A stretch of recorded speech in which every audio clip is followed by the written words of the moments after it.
Hi, my name is Veronica McCulloch, and this is my mini lesson, Understanding Signs, Navigating the High School Safely. Let's start with the objective. By the end of this lesson, students will be able to recognize and understand common signs found around the high school campus and use them to navigate their surroundings safely and independently. Students always ask, "Why am I doing this?" So, I usually include some sort of conversation as to why we do this. So, they help us understand the rules, guidelines, and points of interest in our environment. Signs can include symbols, pictures, words, or a combination of these elements.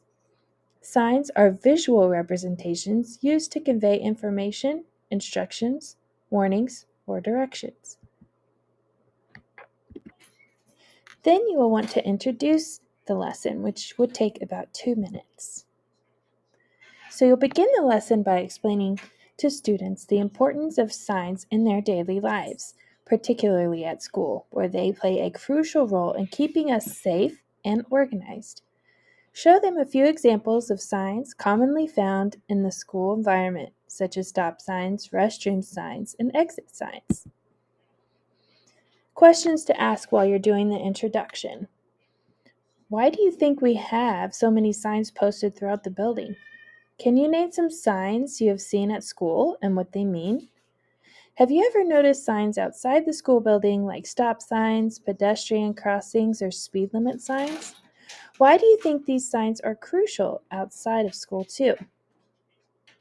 At school, signs are everywhere, and they serve a variety of essential purposes. Why they're like silent helpers that provide us with valuable information without the need for someone to explain it to us verbally. Some signs inform us of rules and regulations, while others direct us to specific locations within the school premises. Here's a visual that I like to include to help my students really see what these signs look like in the school environment. Stop signs, restroom, exit, and no cell phones. These are probably the most common in my school.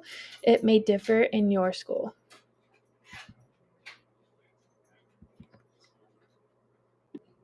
Then we'll go on to the main lesson. This is where you will spend the bulk of your time. For the main lesson, you are going to introduce visual graphic organizers as a helpful tool for understanding signs better, and explain that graphic organizers are visual aids that can organize information and make it easier to comprehend.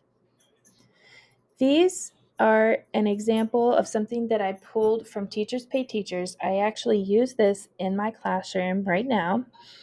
Um, I like it because it's very hands-on. We build the sentence, we write it, we draw it, and we read it.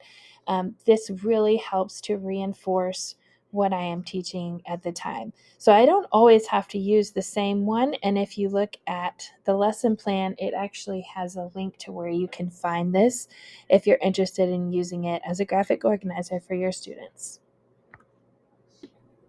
Lastly, we're going to go to the conclusion. So, this is when you will do a review. You'll recap the lesson by reviewing the importance of signs and how they help us navigate our school environment safely. This is when you're going to pull up the same visuals that you had before and you will go over them one more time to reinforce what it is that they learned.